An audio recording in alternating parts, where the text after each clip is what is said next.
The advice and opinions expressed by Dr. Grandpiche and her guests are meant solely as suggestion and should not be in any way construed as child-specific advice.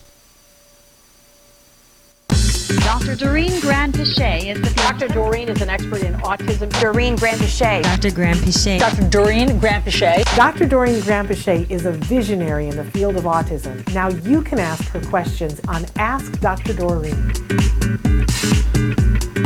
I love this one. Is ODD even a thing? Mm-hmm. My child has autism, and we have had great success with ABA. My nephew is also on the spectrum, but he has a diagnosis of ODD, and I feel like my sister-in-law uses that as an excuse to never ask him to do anything and to never hold him accountable. Yeah. It makes me a little crazy. Am I being insensitive? Yeah, no, I mean, I can't comment on any particular child or parent, but there are many scenarios where we get a diagnosis of, let's say, autism, which is a very scary diagnosis, right? It's a big thing, and we don't really know how to deal with it. And a lot of times people will say, oh, it's lifelong, and blah, blah, blah, and all this. And then we make that diagnosis an excuse for everything.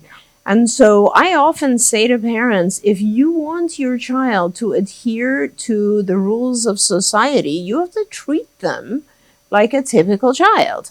If you want your child to be able to do X, Y, and Z, you have to actually have the consequences for not doing X, Y, and Z. And that's absolutely true. So, and let me tell you, I can understand why we as parents really give in to our kids, right? So let's say a child has a diagnosis of autism, and when they're very, very young, they don't have a lot of speech, right? So we end up as a parent figuring out all the time what the child really wants, right? And so before the child has any opportunity to even say what they want, we predict it, because we're good mom, and we're trying to predict what the child's needs are, so we take care of them.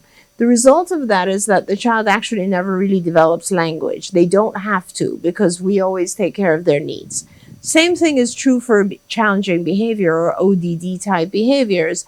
Child communicates through hitting or tantruming.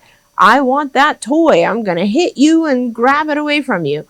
And if as mom or dad or whoever is taking care of the child, if we believe, oh, that's just the way he is, there's no changing this, we're always going to allow that behavior, and that behavior will grow and increase and just be part of the personality of the child growing up. If we believe, no, wait a minute, my child may have a diagnosis of autism, but they're going to learn not to hit others. They're going to learn the rules of society, and they will. I promise you, they will learn not to hit others, and they will learn to use other forms of communication that are better forms of communication.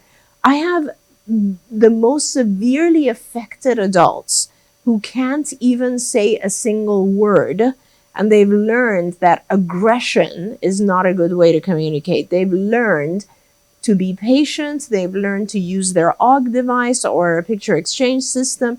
They've learned to communicate in a societal accepted norm way of communicating. So it is about how we perceive autism and what we allow with it, you know? Yeah. Don't forget, you can watch Ask Dr. Doreen live every Tuesday morning at 10 a.m. Pacific time. We hope to see you there.